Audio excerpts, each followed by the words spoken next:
ഈശോയ്ക്കും അമ്മയ്ക്കും കോടാനുകോടി നന്ദി പറയുന്നു.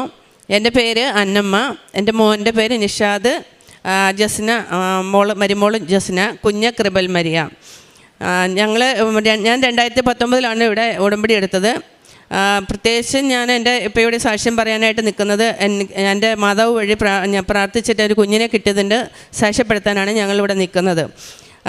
7 വർഷമായി എൻ്റെ മക്കളുടെ കല്യാണം കഴിഞ്ഞിട്ട് ഇവർക്ക് കുഞ്ഞുങ്ങളുണ്ടാകുന്നില്ലായിരുന്നു. അപ്പോൾ ആദ്യം ഇവർക്ക് PCODൻ്റെ മോൾക്ക് ഉണ്ടായിരുന്നു. അപ്പോൾ അതുകൊണ്ടാണെന്നൊക്കെ പറഞ്ഞാൽ PCODൻ്റെ മരുന്നൊക്കെ കുറച്ച് കഴിച്ചായിരുന്നു.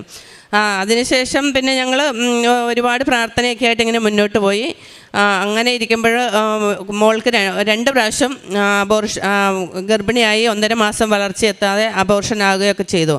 അങ്ങനെ പിന്നെ ഞങ്ങൾ മോളെ നോക്കുന്ന ഡോക്ടറെ അടുത്ത് ചെല്ലുമ്പോൾ ഡോക്ടർ പറഞ്ഞു ഇനി ഇവർക്ക് കുഞ്ഞുങ്ങളുണ്ടാകുകയില്ല. അപ്പോൾ ഇവർക്ക് ഭയങ്കര സങ്കടമായി. അപ്പം ഞാൻ പറഞ്ഞു മക്കൾ നിങ്ങൾ വിഷമിക്കേണ്ട, മാതാവിൻ്റെ ഉടമ്പടി എടുത്തിട്ടുണ്ടല്ലോ നിങ്ങൾ എന്തിനാ വിഷമിക്കുന്നേ? ദൈവം ഡോക്ടറാണോ?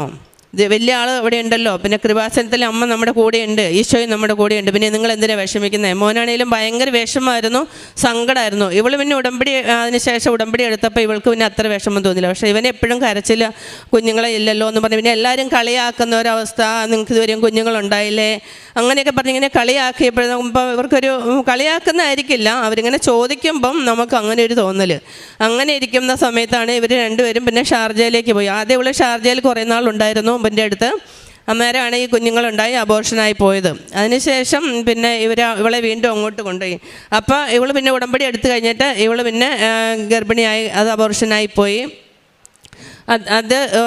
പിന്നെ ഇവളെ വീണ്ടും ഷാർജയിലേക്ക് കൊണ്ടുപോയി. അങ്ങനെ ഇരിക്കുമ്പോൾ ഞാൻ കൃപാസനത്തിലേക്ക് വരുവാണെന്ന് ഇവരെ വിളിച്ചു പറഞ്ഞപ്പം ഇവരെന്നോട് പറഞ്ഞു, മമ്മി എന്നാൽ ഞങ്ങളുടെ ഒരു ഫോട്ടോ ഇട്ട് തരാം, മമ്മി അതൊന്ന് കൊണ്ട് പിന്നെ അവിടെ അച്ഛൻ്റെ അടുത്ത് കൊടുത്തിട്ടൊന്ന് പ്രാർത്ഥിക്കാമോ എന്ന് ചോദിച്ചു. അപ്പം ഞാൻ പറഞ്ഞു ശരി നിങ്ങൾ ഫോട്ടോ ഇട്ടതാന്ന് പറഞ്ഞിട്ട് ഞാനത് വേഗം പിന്നെ സ്റ്റുഡിയോയിൽ കൊണ്ടുപോയിട്ട് ഫോട്ടോ എടുത്തു പിന്നെ ഇവിടെ കൊണ്ടുവന്നിട്ട് അച്ഛനെ കാണണം എന്ന് പറഞ്ഞപ്പോൾ അവിടെ ഇരിക്കുന്ന കൗണ്ടറിൽ ഇരിക്കുന്നവർ പറഞ്ഞു അവർ വരട്ടെ, അവർ വന്നാലേ പിന്നെ കാണാൻ പറ്റുള്ളൂ, അങ്ങനെയൊന്നും കാണാൻ പറ്റില്ല എന്ന് ഞാൻ പറഞ്ഞു സാരമില്ല, അച്ഛനെ കഴിഞ്ഞ് വലിയൊരാൾ ഇവിടെ ഇരിപ്പുണ്ടല്ലോ, ഞാൻ അവിടെ കൊണ്ടുപോയി പറഞ്ഞോളാം എന്ന് പറഞ്ഞിട്ട് ഞാൻ ഫോട്ടോ കൊണ്ട് മാതാവിൻ്റെ മുമ്പിൽ വെച്ചിട്ട് പറഞ്ഞു. മാതാവിനെ മുട്ടിച്ചിട്ട് ഞാൻ അവിടെ ഇരുന്ന് കരഞ്ഞു, മാതാവേ എൻ്റെ മക്കൾക്ക് കുഞ്ഞുങ്ങളെ നീ കൊടുക്കാൻ ആഗ്രഹമുണ്ടെങ്കിൽ എൻ്റെ മക്കൾക്ക് ഒരു കുഞ്ഞുങ്ങളെ കൊടുക്കുക, അല്ല എൻ്റെ മക്കൾക്ക് കുഞ്ഞുങ്ങളെ കൊടുക്കാൻ നിനക്ക് ആഗ്രഹമില്ലെങ്കിൽ എൻ്റെ മാതാവേ അവർ നിത്യതയോളം ദൈവത്തെ മഹത്വപ്പെടുത്തി കുഞ്ഞില്ലെന്നുള്ള സങ്കടത്തിൽ ജീവിക്കാതെ ദൈവത്തെ മഹത്വപ്പെടുത്തി ജീവിക്കാനുള്ള കൃപയ്ക്ക് വേണ്ടി പ്രാർത്ഥിക്കുന്ന മാതാവേ, ഞങ്ങളെല്ലാവരും നിത്യതയോളം ദൈവത്തെ മഹത്വപ്പെടുത്തി കുഞ്ഞില്ലെങ്കിലും ദൈവം ഉണ്ടല്ലോ എന്നുള്ള ചിന്തയിൽ ജീവിക്കാനായിട്ട് സഹായിക്കണേന്ന് പ്രാർത്ഥിച്ചു. അങ്ങനെ ഇരിക്കുന്ന സമയത്ത് മോളെ പിറ്റേ മാസം പ്രഗ്നൻ്റായി. അങ്ങനെ അവിടെ തന്നെ ഇവർ ട്രീറ്റ്മെൻറ്റൊക്കെ ചെയ്തു. ഞാനിവിടെ നാട്ടിലാണുള്ളത്, ഇവർ രണ്ടുപേരും അവിടെയും. അപ്പോൾ ഒരു 3 മാസമായപ്പോഴത്തേക്കും അവരെന്നെ അങ്ങോട്ട് കൊണ്ടുപോയി. അപ്പം ഞാനും കൂടെ അവിടെ പോയിട്ട് മോളെ ശുശ്രൂഷയൊക്കെ ചെയ്തുകൊണ്ട് അങ്ങനെ നിന്നു. അപ്പം ഞാനവിടെ ചെന്ന ഉടനെ തന്നെ ഞാൻ എപ്പോഴും മാതാവിൻ്റെ ഉപ്പ് എടുത്തിട്ട് ഇവൾക്ക് കൊടുക്കുന്ന ഭക്ഷണത്തിലിട്ട് പ്രാർത്ഥിക്കുമായിരുന്നു. മോളുടെ വയറ്റിൽ പിന്നെ എല്ലാ ദിവസവും പ്രാർത്ഥിക്കുമ്പം അടിവയറ്റിൽ കുരിശ് വരച്ച് പ്രാർത്ഥിക്കും. അതുപോലെ പരിശുദ്ധ അമ്മയുടെ പിന്നെ അഭിഷേക തൈലം എടുത്ത് നെറ്റിയിൽ കുരിശ് വരയ്ക്കും. ഞങ്ങളെല്ലാവരും മോനും ഓൺലൈനിൽ ഉടമ്പടി എടുത്തായിരുന്നു. അപ്പം ഞങ്ങളെല്ലാവരും പ്രാർത്ഥനയിലായിരുന്നു. അങ്ങനെ ഇരിക്കുന്ന സമയത്ത് ഒരു 6 മാസമൊക്കെ ആയപ്പോഴത്തേക്കും മോൾക്ക് പെട്ടെന്ന് ഓക്സിജൻ കുറഞ്ഞു പോവുകയും ജലദോഷം, അവൾക്ക് ശ്വാസമുട്ടുള്ളതാണ്, ശ്വാസമുട്ട് കൂടിയിട്ട് ഓക്സിജൻ കുറഞ്ഞു പോവുകയും പിന്നെ ഞങ്ങൾ കുഞ്ഞിൻ്റെ ഓക്സിജൻ നഷ്ടപ്പെടുമെന്നൊക്കെ മനസ്സിലായി കഴിഞ്ഞപ്പോഴത്തേക്കും പെട്ടെന്ന് ഞങ്ങളവിടെ ഒരു ഹോസ്പിറ്റലിൽ കൊണ്ടുവന്നപ്പം അവർ ഞങ്ങളെ അവിടുന്ന് പെട്ടെന്ന് ഒരു വണ്ടിയിൽ ഓക്സിജൻ സിലിണ്ടർ വെച്ചിട്ട് ഞങ്ങളെ ഗവൺമെൻറ് ഹോസ്പിറ്റലിലേക്ക് വിട്ടു.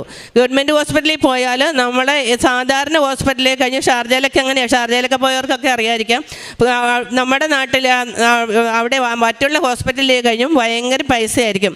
അപ്പം ഞാനിങ്ങനെ മാതാവിനോട് പ്രാർത്ഥിച്ചു, എൻ്റെ മാതാവേ ഞങ്ങൾ എന്നാ ചെയ്യും, എൻ്റെ കുഞ്ഞിനെ അവിടെ എങ്ങനെ കൊച്ചിൻ്റെ അവിടെ ചികിത്സ ചെയ്യുന്നതുകൊണ്ട് തന്നെ ഞങ്ങളുടെ ഇവരുടെ വാടക ഇവർ രണ്ടുപേർക്കും ജോലിയുണ്ട്, പക്ഷെ എന്നാലും വാടകയും ഭക്ഷണവും കൊച്ചിൻ്റെ ചികിത്സ എല്ലാം കൂടെ അങ്ങനെ നമുക്ക് കഷ്ടിച്ച് പോകാനേ പറ്റുള്ളായിരുന്നു.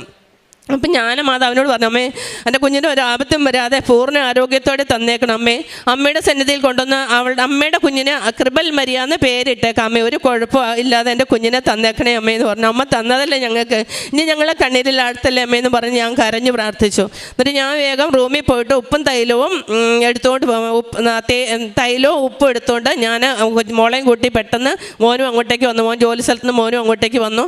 അവർ തന്നെ വേഗം ഒരു വണ്ടി ഇവൻ്റെ കമ്പനിയിൽ ഒരു വണ്ടി എടുത്ത് ഓക്സിജൻ സിലിണ്ടർ വെച്ച് അവിടുന്ന് പോയി പെട്ടെന്ന് അവിടുന്ന് വീൽ ചെയറിൽ കയറ്റി ഞാൻ കൊണ്ടുപോയി. അപ്പോൾ വീൽ ചെയർ കയറ്റി പെട്ടെന്ന് എമർജൻസി ആയിട്ട് കൊണ്ടുവന്നാൽ നമ്മൾ പൈസ കൊടുക്കേണ്ടെന്ന് മറ്റേ ഹോസ്പിറ്റലിൽ നിന്ന് നമ്മളോട് പറഞ്ഞു വിട്ടു.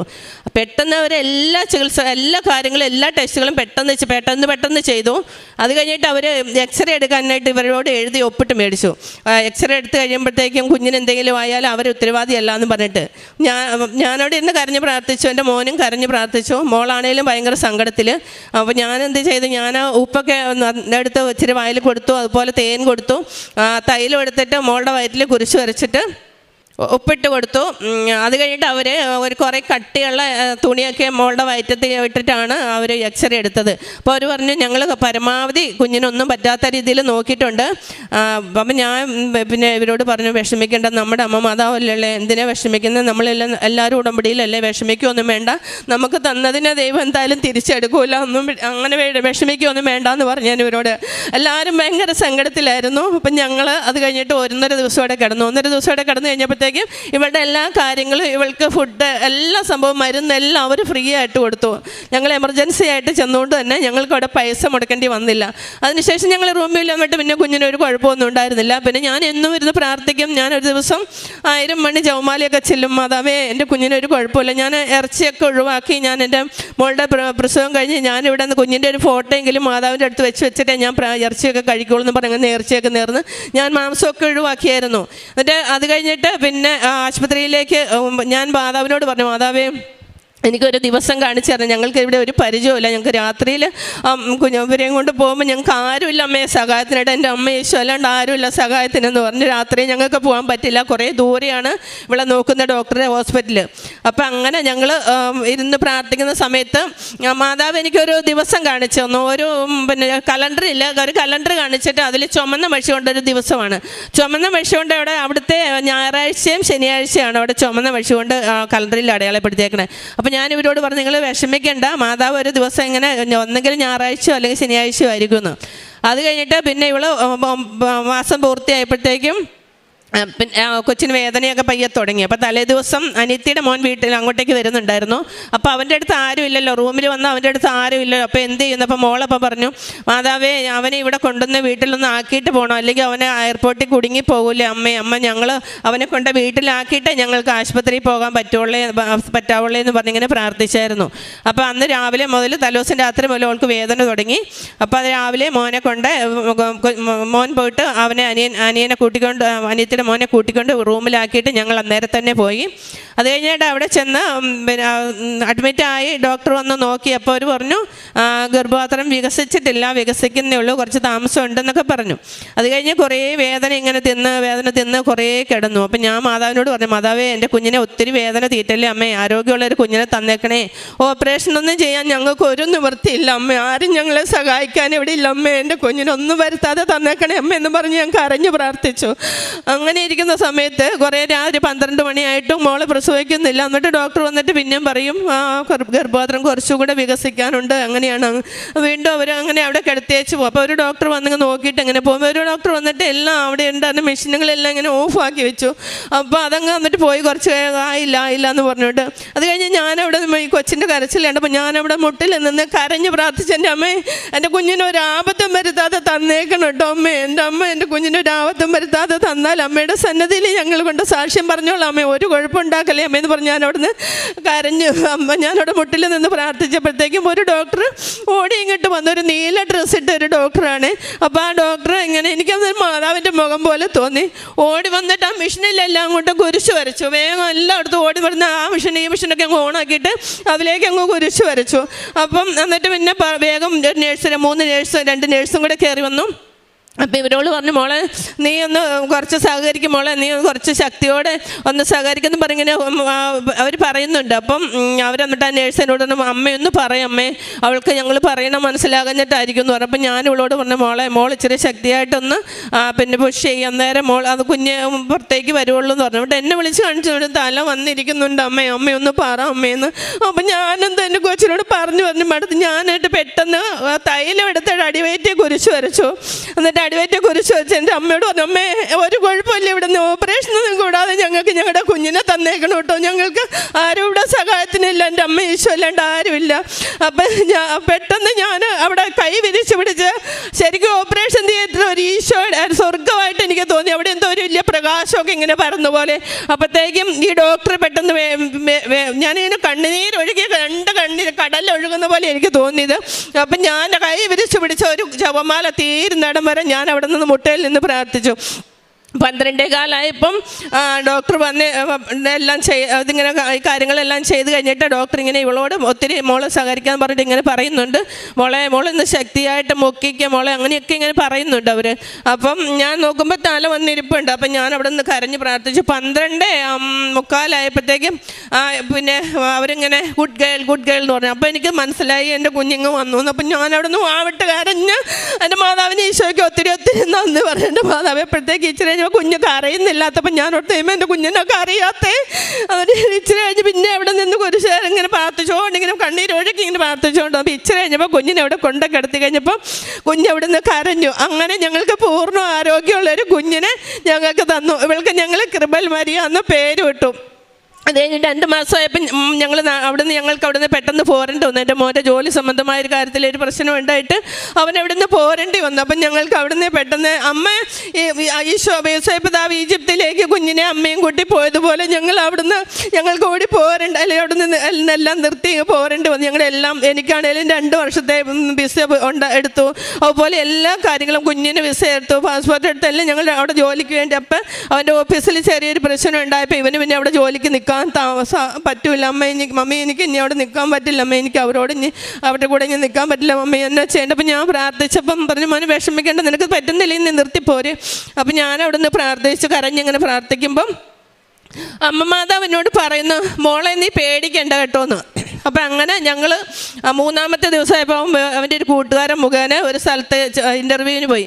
അപ്പോൾ അവർ പറഞ്ഞു, നിങ്ങൾ അന്ന് നാട്ടിലിരുന്ന് ജോലി ചെയ്താൽ മതി, പിന്നെ ഇത്ര രൂപ പറഞ്ഞ സാലറിയും അവൻ പറഞ്ഞ ഇത്ര രൂപ എന്ന് പറഞ്ഞാൽ കറക്റ്റ് സാലറി. അങ്ങനെ ചാലക്കുടിയിൽ ഓരോ ഓഫീസിലിരുന്ന് ജോലി ചെയ്താൽ മതി. അങ്ങനെ ഞങ്ങൾ എയർപോർട്ടിൽ വന്ന് കുഞ്ഞിനെയും കൊണ്ട് 2 മാസം പ്രായമുള്ള കുഞ്ഞിനെയും കൊണ്ട് ഞങ്ങൾ ഇവിടെ എത്തി. അമ്മ മാതാവ് എല്ലാ സംരക്ഷണവും ഞങ്ങൾക്ക് തന്നു, ഞങ്ങൾക്ക് ഒരു കുഴപ്പമില്ലാതെ ഞങ്ങൾ ഇവിടെ എത്തി. അങ്ങനെ ഇവിടെ വന്നു കഴിഞ്ഞിട്ട് ഞാനിവിടെ 2 മാസം കഴിഞ്ഞപ്പോൾ 3 മാസമായപ്പോൾ ഞാനിവിടെ വന്ന് കുഞ്ഞിൻ്റെ ഫോട്ടോ ഇവിടെ കൊണ്ട് മാതാവിൻ്റെ അടുത്ത് വെച്ച് പ്രാർത്ഥിച്ചിട്ടാണ് പിന്നെ ഞാൻ മാംസമൊക്കെ ഭക്ഷിക്കാൻ തുടങ്ങിയത്. അതിനുശേഷം അന്നേരം സാക്ഷ്യം പറയാൻ എത്രയോ ദൂരെ ഒന്ന് കുഞ്ഞിനെ കൊണ്ട് വരാൻ പറ്റാത്തത് കൊണ്ടാണ്. അപ്പോൾ ഇപ്പം ഞങ്ങൾക്ക് എല്ലാം തന്ന ഈശോയ്ക്കും അമ്മയ്ക്കും ഒത്തിരി നന്ദി പറയുന്നു. പിന്നെ കാരുണ്യ പ്രവൃത്തിയായിട്ട് ഞാൻ ചെയ്യുന്ന ഒത്തിരി കാര്യങ്ങൾ, ഇവിടുത്തെ പ്രേക്ഷിത പ്രവൃത്തി ചെയ്യുന്ന ഞാൻ ഇവിടുത്തെ പത്രം കൊണ്ടുപോയിട്ട് ഞാൻ ഈ കുഞ്ഞിനെയും കൊണ്ട് ഞങ്ങൾ 2 പേരും കൂടെ നടന്ന് പത്രം കൊടുക്കും. കുഞ്ഞിൻ്റെ കുഞ്ഞിക്കൈയിലായിരിക്കും പത്രം ഇരിക്കുന്നത്, അവളായിരിക്കും എല്ലാവർക്കും കൊടുക്കുന്നത്. അങ്ങനെ ഞങ്ങൾ പ്രേക്ഷിത പ്രവർത്തനങ്ങൾ ചെയ്യുന്നുണ്ട്. അതുപോലെ അച്ഛൻ്റെ പിന്നെ ഡെയിലി ബ്ലെസ്സിങ് ഒക്കെ ഡെയിലി ബ്രെഡ് കേൾക്കും, ഇവിടുത്തെ സാക്ഷ്യങ്ങൾ കേൾക്കും, അതോടൊപ്പം ഇവിടുത്തെ ഉടമ്പടി ധ്യാനം കേൾക്കും. അതൊക്കെ ഞങ്ങൾ ഷെയർ ചെയ്ത് കൊടുക്കും, എല്ലാ കൂട്ടുകാർക്കെല്ലാം ഷെയർ ചെയ്ത് കൊടുക്കും.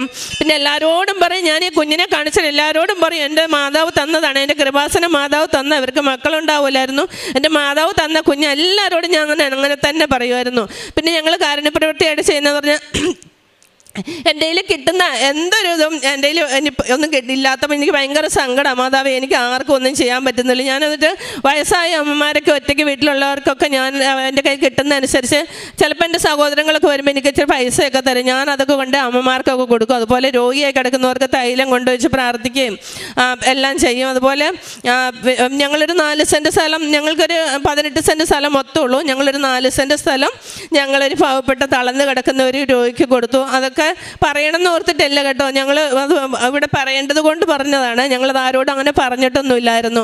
അങ്ങനെ ഈ എത്രയും കാര്യങ്ങൾ എല്ലാം തന്ന് എൻ്റെ അമ്മയ്ക്ക് ഈശോയ്ക്ക് കോടാനുകോടി നന്ദി. എൻ്റെ കുഞ്ഞുമാവെ ഞങ്ങളുടെ എല്ലാവരുടെയും മുമ്പിൽ വെച്ചിട്ട് പ്രാർത്ഥിച്ചോണ്ട് കോടാനുകോടി നന്ദി പറയുന്നു. ഇങ്ങനെ 2 കാര്യങ്ങൾ എൻ്റെ മോള് പറയും. എൻ്റെ പേര് ജസ്ന, ഞങ്ങൾ വയനാട്ടിൽ നിന്നാണ് വരുന്നത്. 7.5 വർഷമായിട്ട് ഞങ്ങൾക്ക് കുഞ്ഞുങ്ങളില്ലായിരുന്നു. അതിൽ 2-ാമത്തെ വർഷവും 6-ാമത്തെ വർഷവും ഞാൻ പ്രഗ്നൻ്റ് ആയിരുന്നു. അതിൽ 1.5 മാസം ആയപ്പോഴത്തേക്കും കുഞ്ഞിൻ്റെ വളർച്ച നിൽക്കുകയും 2.5 മാസം ആകുമ്പോഴത്തേക്കും ആദ്യത്തേത് ഇത് കളയുകയാണ് ചെയ്തത്. 2-ാമത്തെ തന്നെ അബോർഷനായി പോവുകയാണ് ചെയ്തത്.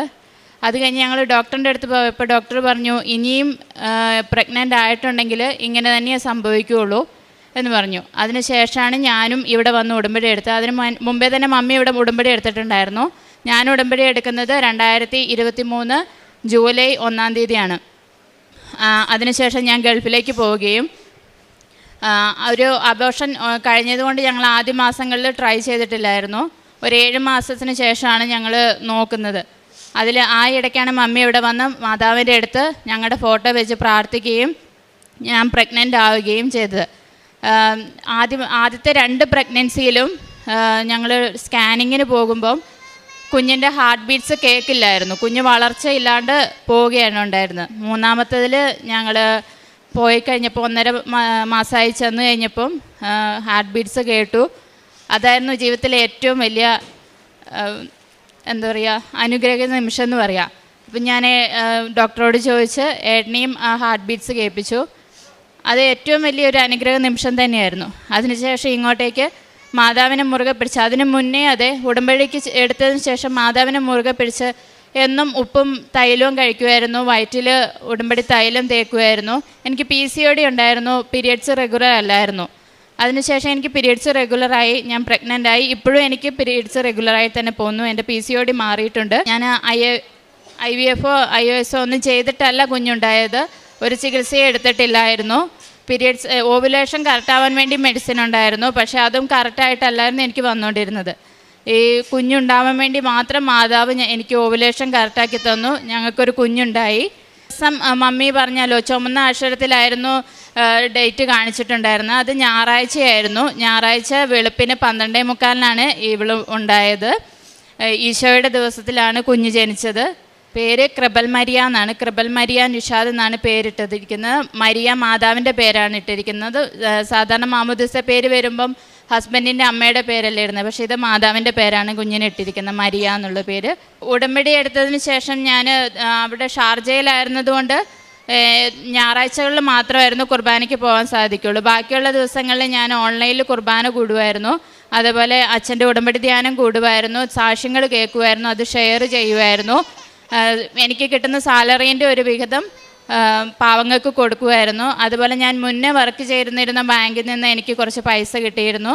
അതിൽ ഞാൻ കുറച്ച് പൈസ ഓട്ടിസം ബാധിച്ച ഒരു അനാഥാലയം ഉണ്ടായിരുന്നു, അവിടെ ഫുഡിന് കൊടുത്തു. അങ്ങനെ മറ്റേ പത്രം അവിടെ പോയി ഷാർജയിലായിരുന്നു വിതരണം ചെയ്തിട്ടുണ്ടായിരുന്നേ. എൻ്റെ കൂടെ വർക്ക് ചെയ്തുകൊണ്ടിരുന്ന ആൾക്കാർക്ക് ഞാൻ പ്രാർത്ഥിക്കുന്നത് കണ്ടിട്ട് എന്നിലൂടെ വിശ്വാസം വരികയുണ്ടായി. ഇത്രയും അനുഗ്രഹം തന്ന മാതാവിനും തിരുക്കുമാരനും 1000 നന്ദി പറയുന്നു.